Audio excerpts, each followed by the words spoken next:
हाँ तो बच्चों, आज तुम लोगों के सामने एक न्यू चैप्टर में स्टार्ट कर रहा हूँ और आज की जो चैप्टर है उसका नाम है नॉट फॉर प्रॉफिट ऑर्गेनाइजेशन, जिसे हम एनपीओ भी बोलते हैं। तो इस चैप्टर के बारे में थोड़ा सा समझते हैं कि एनपीओ होता क्या है। तो हम ये कह सकते हैं कि एनपीओ का मतलब है नॉट फॉर प्रॉफिट ऑर्गेनाइजेशन, मतलब एक ऐसी ऑर्गेनाइजेशन जो प्रॉफिट के लिए काम नहीं करती है। तो कोई भी ऑर्गेनाइजेशन जो प्रॉफिट के लिए काम नहीं करती है उसे हम क्या बोलेंगे, नॉट फॉर प्रॉफिट ऑर्गेनाइजेशन बोलेंगे। इसके अंदर कौन सी ऑर्गेनाइजेशन हो सकती है? वैसे बहुत कुछ है जो एनपीओ है हमारी, जैसे एक मंदिर जो है वो एक एनपीओ होता है, मस्जिद एक एनपीओ होता है, दिल्ली यूनिवर्सिटी एक एनपीओ है। इसी तरीके से स्कूल हो गए वो भी एक एनपीओ होता है, कॉलेज हो गए वो भी एनपीओ है। तो ये सब एनपीओ है, ये लोग प्रॉफिट के लिए काम नहीं करते हैं। और थोड़ा सा डेफिनेशन पढ़ के देखते हैं क्या लिखा है। यहाँ लिखा है NPO means those entities whose objective is not to earn profits. इसमें लिखा है एनपीओ उस एंटिटी को बोलते हैं जिसका objective not to earn profit, जिनका ऑब्जेक्टिव प्रॉफिट कमाना नहीं होता, but to attain their defined goals. लेकिन वो क्या करते हैं, उनके कुछ डिफाइंड गोल्स होते हैं, उनके कुछ मकसद होते हैं। उन मकसद को पूरा करने के लिए वो क्या करते हैं, काम करते हैं। उनके कुछ डिफाइंड गोल्स होते हैं, जैसे इनके गोल पहले से ही डिसाइड होता है। जैसे ज़्यादातर इनका जो गोल होता है वो सोशल वेलफेयर होता है, ठीक है। इसी तरीके से एक अनाथ आश्रम की बात करते हैं बच्चों, अनाथ आश्रम की बात करते हैं। अनाथ आश्रम क्या है? अनाथ आश्रम जो है वो भी एक एनपीओ है, प्रॉफिट के लिए काम नहीं करता, ठीक है। वो प्रॉफिट के लिए काम नहीं करता है। तो हम ये कह सकते हैं कि उसका लेकिन गोल है, क्या गोल है? सोशल वेलफेयर, समाज के उन बच्चों को इकट्ठा करना जिनके माँ बाप नहीं हैं, और उन बच्चों की केयर करना, उनको पढ़ा लिखा के एक अच्छा इंसान बनाना। तो इनके अपने खुद के गोल्स होते हैं, ये अपने गोल के लिए काम करते हैं। आगे लिखा है such organization have objective to serve society at large. इनका मकसद क्या होता है? लिखा है such organization have objective to serve मतलब सेवा करना, सर्व सोसाइटी एट लार्ज। ये क्या करते हैं, पूरी की पूरी सोसाइटी, जो सोसाइटी होती है उसकी सेवा करते हैं ये, ठीक है। सोसाइटी यानी इनका जो मकसद है वो सामाजिक होता है, ठीक है बच्चों, समझ में आ गया क्या मकसद होता है इनका? सामाजिक। एग्जाम्पल्स पढ़ते हैं एनपीओ के, एग्जाम्पल ऑफ एनपीओ, ठीक है। तो कुछ एग्जाम्पल्स हैं एनपीओ के, जैसे पहला एग्जाम्पल है Bill and Melinda Gates foundation. बच्चों, Bill and Melinda Gates foundation जो है ये भी एक एनपीओ है, और ये अमेरिका की एक एनपीओ है। ये अमेरिका की एक बहुत बड़ी एनपीओ है, और इसे किसने बनाया? बिल गेट्स ने और उसकी वाइफ ने, यानी बिल गेट्स और मेलिंडा गेट्स ने, ठीक है। मेलिंडा उसकी वाइफ का नाम है। तो bill and Melinda Gates foundation ये किसने बनाया हुआ है? ये बिल गेट्स और उसकी वाइफ ने मिलकर बनाया है। ये अमेरिका का एक बहुत बड़ा एनपीओ है, ठीक है। ये प्रॉफिट के लिए काम नहीं करता। इसी तरीके से बच्चों अजीम प्रेमजी एजुकेशनल ट्रस्ट, ये हमारे इंडिया का है, अजीम प्रेमजी ने बनाया हुआ है, एजुकेशनल ट्रस्ट है। इसी तरीके से बच्चों ICAI institute of chartered accountant of India, ये भी एक एनपीओ है, ठीक है। इतना समझ में आ गया। इसी तरीके से ICSI, इसी तरीके से ICMA, यानी कि ये जितने भी हैं, जैसे कि ICI हो गया, ICSI हो गया, कॉस्ट एंड मैनेजमेंट अकाउंटेंट का जो इंस्टीट्यूट है वो हो गया। ये सभी क्या है? ये सभी एनपीओ है। दिल्ली यूनिवर्सिटी ये भी एक एनपीओ है, स्कूल कॉलेज ये भी एक एनपीओ है। इन सबका एक ही मकसद है, प्रॉफिट न कमाना, समाज सेवा के लिए काम करना, सोशल वेलफेयर के लिए काम करना। लेकिन बच्चों ऐसा नहीं है कि इनके पास प्रॉफिट नहीं होती, इनकी इनकम नहीं होती है। ये काम तो करते हैं समाज सेवा के लिए, लेकिन ये क्या करते हैं, कहीं ना कहीं से थोड़ी बहुत इनकम का अरेंजमेंट भी करते हैं। इनके पास जो इनकम आती है वो कहीं ना कहीं से आ जाती है, इधर उधर से आती है। और इनके पास जो इधर उधर से इनकम आती है, थोड़ी बहुत भी इनकम आती है, जो भी इनकम आती है, तो इस इनकम से ये सिर्फ अपने कॉस्ट को रिकवर करते हैं। इनका मेन मकसद होता है जो ये कॉस्ट खर्च कर रहे हैं, जो खर्च हो रहा है, जो कॉस्ट आ रहा है इनका, बस इनका कॉस्ट रिकवर हो जाए। ये प्रॉफिट के लिए काम नहीं करते। लेकिन कई बार ऐसा होता है कि इनके पास कुछ बच जाता है, इनके पास थोड़े एक्स्ट्रा पैसे आ जाते हैं। तो एक्स्ट्रा पैसे आने से क्या होता है, इनको कुछ इनकम हो जाती है, ठीक है। जैसे बात करते हैं CA इंस्टीट्यूट की, तो CA इंस्टीट्यूट एक एनपीओ है, ये प्रॉफिट के लिए काम नहीं करता, लेकिन बच्चों से फ़ीस तो हर साल CA इंस्टीट्यूट लेता ही है। फ़ीस लेने से क्या होता है, या इनको और भी इधर उधर से ग्रांट्स भी मिलते हैं, इधर से इनकम भी मिलती है, आती रहती है, मेंबरशिप सब्सक्रिप्शन भी आता रहता है, ठीक है, डोनेशन भी मिल ही जाते होंगे। तो होता है क्या है कि इससे जो इनकी इनकम होती है, कई बार इनकम इनकी कॉस्ट से ज़्यादा हो जाती है, जिससे इनके पास कुछ पैसा बच जाता है, ठीक है, और इनके पास कुछ सरप्लस आ जाता है। तो बच्चों इसकी बातें हम बाद में करेंगे। आगे पढ़ते हैं एनपीओ के बारे में। NPO use fund based accounting. देखो बच्चों, एनपीओ है वो ज़्यादातर फंड बेस्ड अकाउंटिंग करता है। अभी फंड बेस्ड अकाउंटिंग क्या है ये मैं तुम्हें नेक्स्ट वीडियो में सिखाऊंगा कि फंड बेस्ड अकाउंटिंग क्या होती है, ठीक है। और ग्रांट रिसीव्ड, इनको जो भी ग्रांट्स मिलते हैं ये उसके लिए फंड बेस्ड अकाउंटिंग करते हैं। आगे है following aspect are to be covered. हमें क्या क्या कवर करना है वो समझ लेते हैं। हमें एक तो फंड बेस्ड अकाउंटिंग सीखनी है, फंड बेस्ड अकाउंटिंग सीखनी है, और हमें सीखना है एनपीओ का फाइनल अकाउंट ऑफ एनपीओ। अच्छा, फाइनल अकाउंट ऑफ एनपीओ, जो एनपीओ है वो अपने फाइनल अकाउंट में क्या क्या बनाता है? तो एनपीओ अपने फाइनल अकाउंट में बनाता है income and expenditure account. Income and expenditure account का एक और नाम है स्टेटमेंट ऑफ एक्टिविटी भी बोलते हैं इसको, ठीक है, ये बनाते हैं। और रिसीट्स एंड पेमेंट अकाउंट, और नेक्स्ट बनता है बैलेंस शीट, ठीक है बच्चों।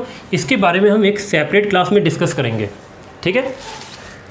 इतना समझ में आ गया? मैं फिर से एक बार बता देता हूँ कि यहाँ पे हमें क्या सीखना है। एक तो फंड बेस्ड अकाउंटिंग सीखनी है, और यहाँ पे फाइनल अकाउंट सीखना है।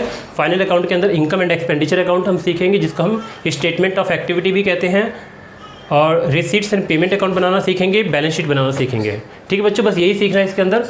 चलो अब आगे बढ़ते हैं। तो एक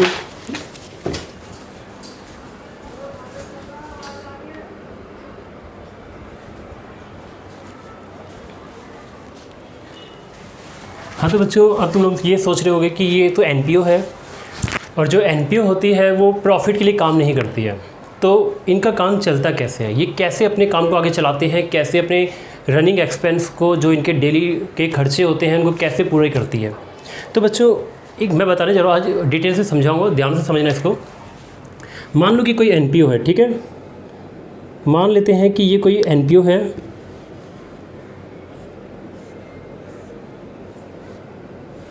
इस एनपीओ को कुछ भी नाम दे दो, ठीक है, ये एक एनपीओ है और इसका कुछ भी नाम दे दो। मान ले तो मैं ये सीए इंस्टीट्यूट है, ठीक है, ये है, इसका नाम है ICAI, ठीक है।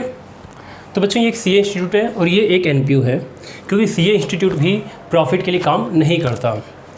अब बात करते हैं कि सीए इंस्टीट्यूट तो प्रॉफिट के लिए काम नहीं करता, तो ये चलता कैसे है, ठीक है, कैसे ये अपने खर्चे निकालता होगा, तो समझते हैं इसको। बच्चों देखो, जितने भी लोग सीए का एग्ज़ाम क्लियर करके सीए बन जाते हैं, ठीक है, और सीए पास हो जाते हैं, सीए बनने के बाद वो क्या करते हैं, सीए इंस्टीट्यूट के मेंबर बन जाते हैं, ठीक है। और सीए इंस्टीट्यूट के मेंबर बनने के बाद उन सभी मेंबर को हर साल एक मेंबरशिप फ़ीस देनी पड़ती है, ठीक है। तो जितने भी सीए बन गए हैं वो सीए इंस्टीट्यूट के एक मेंबर बन चुके हैं, और मेंबर बनने के बाद उनको हर साल कुछ मेंबरशिप फ़ीस देनी पड़ती है। मान लो कि सीए इंस्टीट्यूट के 5 लाख मेंबर्स हैं, और हर एक मेंबर एक साल में मान लो 2000 रुपये देता है। हर एक मेंबर एक साल में 2000 रुपये देता है। तो अगर हर एक मेंबर एक साल में 2000 रुपये देगा, मतलब 5 लाख मेंबर हैं,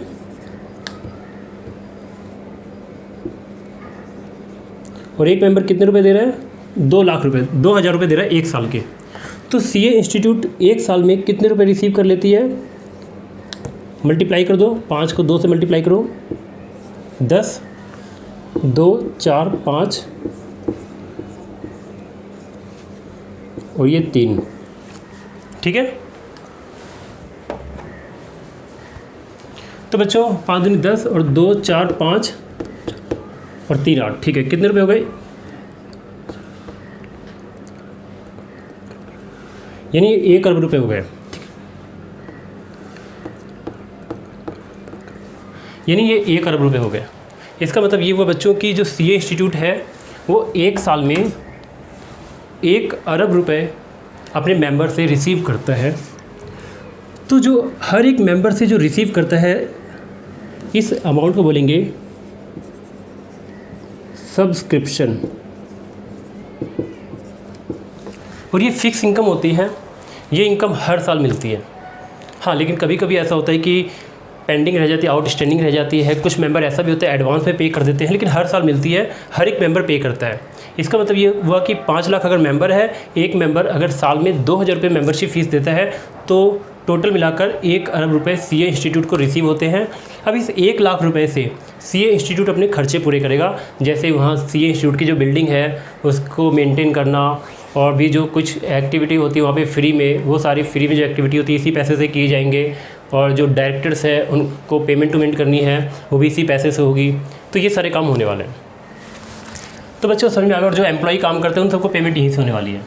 तो उनकी इनकम का जो पहला सोर्स है वो है सब्सक्रिप्शन। ठीक है बच्चों, मेरे को लगता है सब्सक्रिप्शन समझ में आ गया होगा। अच्छा, ये जो मेंबर्स होते हैं वो सिर्फ यहीं पे नहीं, मंदिरों में भी होते हैं। अगर जैसे कोई मंदिर है तो तुमने देखा होगा इस मंदिर की एक कमेटी होती है, ठीक है। उस मंदिर के कई सारे मेंबर्स होते हैं, कई सारे लोगों ने मिलकर एक मंदिर के मेंबर बन जाते हैं वो। और होता है क्या है कि वो सब हर साल कुछ मतलब सब्सक्रिप्शन देते हैं।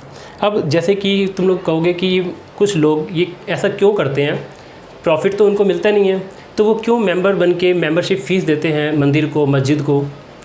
तो इसका आंसर बच्चों ये है कि जब लोगों को ऐसा लगता है उनके पास पैसा ज़्यादा हो जाता है, या फिर उनको ऐसा लगता है हमने बहुत पाप कर दिए हैं, कुछ अच्छा काम करना चाहिए, तो लोग क्या करते हैं, ख़ास तौर पे इन चीज़ों में जल्दी एंटर करते हैं। फिर वो उनको ऐसा लगता है कुछ भलाई का काम करना चाहिए, तो वो लोग क्या करते हैं, ख़ास तौर पे एनपीओ के मेंबर बन जाते हैं और पैसे डोनेट करना स्टार्ट कर देते हैं। तो सब्सक्रिप्शन समझ में आ गया है। अब बात करते हैं एंट्रेंस फ़ीस क्या होती है। देखो बच्चों, अगर तुम किसी एनपीओ के मेंबर बनोगे तो जब तुम उसके अंदर एंट्री करोगे तो एंट्री करते वक्त एंट्रेंस फ़ीस होती है, वो तुम्हें देना पड़ता है। अगर जैसे तुम किसी मंदिर के मेंबर बनना चाहते हो, तो अगर तुम किसी मंदिर के मेंबर बनना चाहते हो तो जब तुम उस मंदिर के मेंबर बनोगे तो बनने से पहले तुम्हें एक एंट्रेंस फ़ीस देनी होगी, ठीक है। तो ये एंट्रेंस फ़ीस हर साल मेंबर्स ऐड होते रहते हैं और हर साल एंट्रेंस फ़ीस दी जाती है, ठीक है। और बच्चों एक बात और समझना, सब्सक्रिप्शन जो होता है ये हर साल दिया जाता है मेंबरशिप को रीन्यू करने के लिए, ठीक है। मेंबरशिप को हर साल रीन्यू करने के लिए सब्सक्रिप्शन हर साल दिया जाता है। एंट्रेंस फ़ीस मैंने तुम्हें बता दिया, ठीक है। इसके बाद बात करते हैं डोनेशन। इनको और भी कहीं कहीं से इनकम मिलती है, तो डोनेशन से भी इनकी इनकम आती है, ठीक है बच्चों। अब बात करते हैं डोनेशन से इनकी इनकम कैसे आती है, ठीक है। चलो समझते हैं इस बात को। देखो, बहुत से ऐसे लोग होते हैं वो क्या करते हैं, डोनेशन देना पसंद करते हैं, डोनेशन दे देते हैं। तुमने देखा होगा न्यूज़ में भी आता रहता है कि आज इस मंदिर को इतने रुपए का डोनेशन दिया गया, इस मस्जिद को इतने रुपए का डोनेशन दिया गया। कुछ लोग क्या करते हैं, सोने का मुकुट ही डोनेट कर देते हैं, यानी कि कुछ लोग गुप्त दान कर देते हैं, लेकिन उनका कहीं रिकॉर्ड नहीं होता। तो ऐसे डोनेशन बहुत मिलते रहते हैं, ठीक है। तो डोनेशन आते रहते हैं, डोनेशन से भी इनका काम चलता है, वो भी इनकी एक इनकम है। लेकिन बात करते हैं डोनेशन भी 2 तरह का होता है। इनको कुछ डोनेशन तो सिंपली मिल जाता है, मतलब डोनेशन इनको मिल जाता है, और डोनेशन मिलने के बाद इनको कुछ नहीं कहा जाता, बस इनको डोनेशन दे दिया जाता है, ठीक है। और इनके ऊपर कोई कंडीशन, किसी भी तरह की कोई भी शर्त नहीं रखी जाती, तो उसे हम बोलते हैं जनरल डोनेशन। और कई बार डोनेशन दे के कोई शर्त रख दी जाती है तो उसे बोलते हैं स्पेसिफिक डोनेशन। जैसे एक छोटा सा एग्जांपल देता हूँ मैं। जैसे मान लो कोई एनपीओ है, मैंने उस एनपीओ में 5 लाख रुपए का डोनेशन दिया। चलो मान लो किसी मंदिर में मैंने 5 लाख रुपए का डोनेशन दिया और मैंने कुछ भी नहीं कहा, तो जब मैं उस मंदिर को 5 लाख रुपए का डोनेशन दूंगा तो पैसा मंदिर वालों का एक तरह से इनकम है, प्रॉफिट है। वो उस पैसे का कुछ भी कर सकते हैं, अपने मन से जो मन में आए वो करें। लेकिन डोनेशन देते वक्त मैंने एक शर्त लगा दी कि जो 5 लाख रुपए मैं दे रहा हूँ, इस 5 लाख रुपए से आपको मंदिर में भंडारा करवाना है, ठीक है। तो बच्चों ये जो डोनेशन है, इस डोनेशन को बोलेंगे डोनेशन फॉर स्पेसिफिक पर्पज़, ठीक है। ये समझ में आ गया। तो ये जो डोनेशन है, एक बात और बता दूं, ये जो डोनेशन है कैपिटलाइज नेचर की होती है, ठीक है। देखो, जो नॉर्मल इनकम होती है वो रिवेन्यू नेचर की होती है, और जो स्पेशल होती है वो कैपिटलाइज नेचर की होती है। मैं बाद में बताता हूँ इसके बारे में। अब हम आगे बात बढ़ते हैं और आगे बात करते हैं लाइफ मेंबरशिप फ़ीस क्या होता है। तो बच्चों, लाइफ मेंबरशिप फ़ीस भी होती है अगर तुम किसी एनपीओ के मेंबर बनना चाहते हो और तुम पूरी लाइफ टाइम की फ़ीस एक ही बार देना चाहते हो, और तुम एक ही बार लाइफ टाइम की फ़ीस, यानी जिसको बोलते हैं लंप सम में पैसा देना, एक बार पैसा दे दो और फिर बार बार पैसा देने से बच जाओगे तुम, ठीक है। यानी बार बार तुम्हें मेंबरशिप फ़ीस नहीं देनी पड़ेगी, एक बार दे दिया और लाइफ टाइम के लिए मेंबर बन गए तुम। तो इसे बोलते हैं लाइफ मेंबरशिप फीस। समझ में आ गया?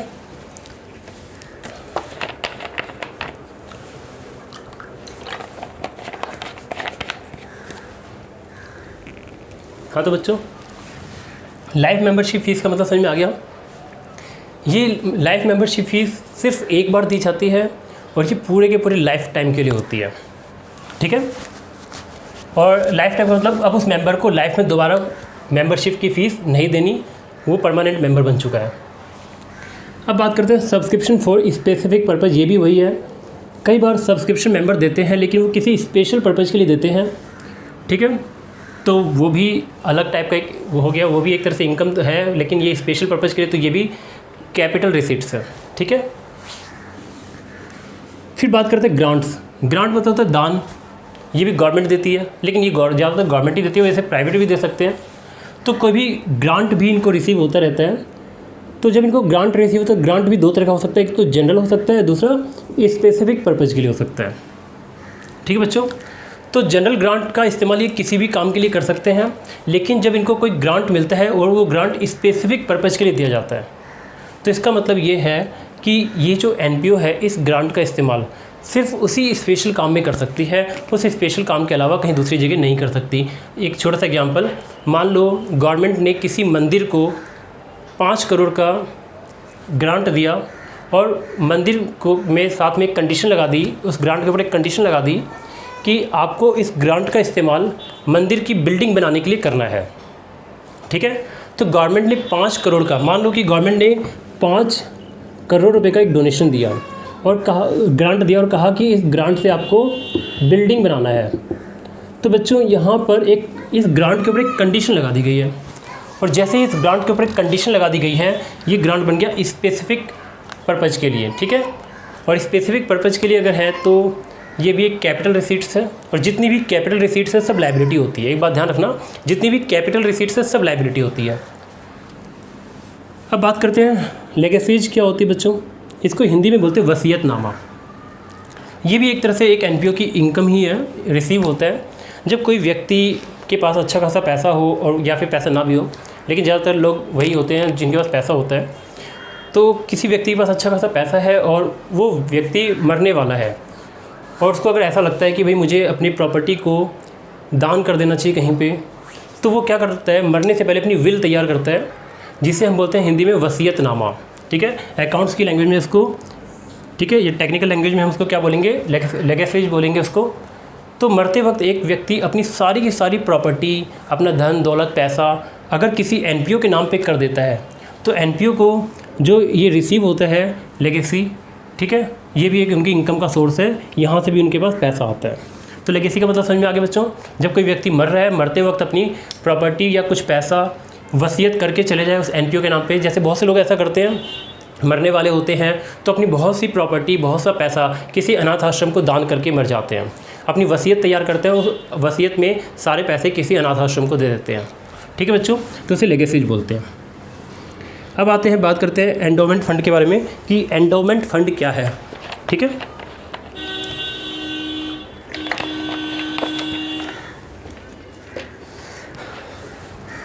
हाँ तो बच्चों, एंडोमेंट फ़ंड क्या होता है, ये भी एक इनकम का सोर्स होता है एक एनपीओ का। एंडोमेंट फ़ंड, देखो बच्चों, एंडोमेंट फ़ंड क्या होता है, मैं तुम्हें एक छोटा सा एग्जांपल देता हूँ मैं अच्छे से।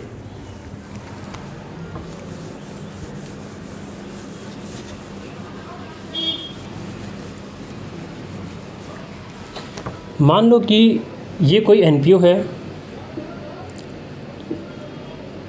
इस एनपीओ का नाम कुछ दे दो, मान लो ये अनाथ आश्रम है, ये अनाथ आश्रम है।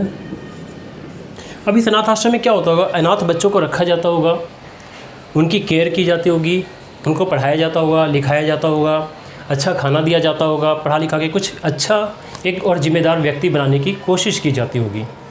अब मान लो बच्चों की कोई व्यक्ति जिसने बहुत पाप किए हैं और उसका मन होता है कि मैं अपनी मरते वक्त में अपनी सारी की सारी प्रॉपर्टी इस अनाथ आश्रम को दान कर दूं। तो मान लो कि एक छोटा सा एग्जांपल देता हूँ, मान लो कि ये कोई पर्सन है और ये जो पर्सन है ये मरने वाला है और इसने बहुत पाप वाप किए हैं, इसका नाम है मान लो रामू।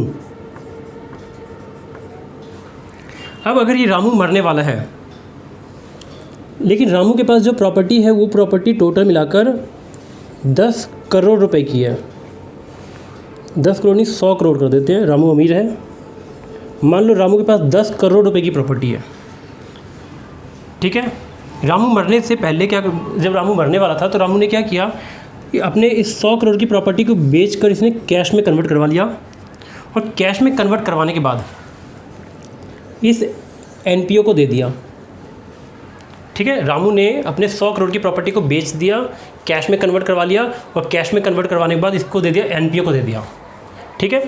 और साथ में इस एनपीओ पे एक कंडीशन लगा दी, मतलब शर्त लगा दी, शर्त को बोलते हैं कंडीशन। एक कंडीशन लगा दी इस एनपीओ के ऊपर,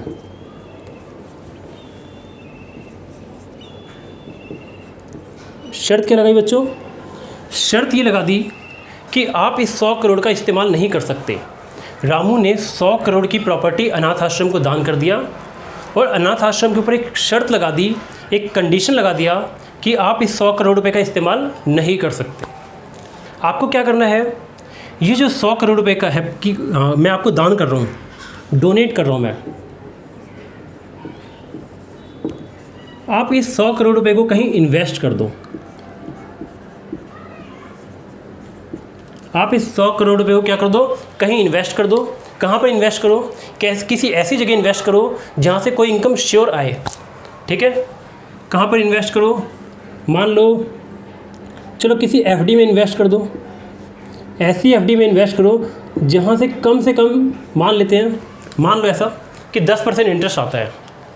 तो रामू ने 100 करोड़ रुपए एक अनाथ आश्रम को दान कर दिए, साथ में कंडीशन लगा दी कि आप इस पैसे का इस्तेमाल नहीं कर सकते, इस पैसे को इन्वेस्ट कर दो। इस पैसे से जो भी इन्वेस्ट करने से जो भी इनकम आएगी, उस इनकम का इस्तेमाल अनाथ बच्चों के भविष्य के लिए करो, उनको खिलाने पिलाने, उनके कपड़े के ऊपर खर्च करो, ठीक है, और आगे उनके ऊपर खर्च करना है।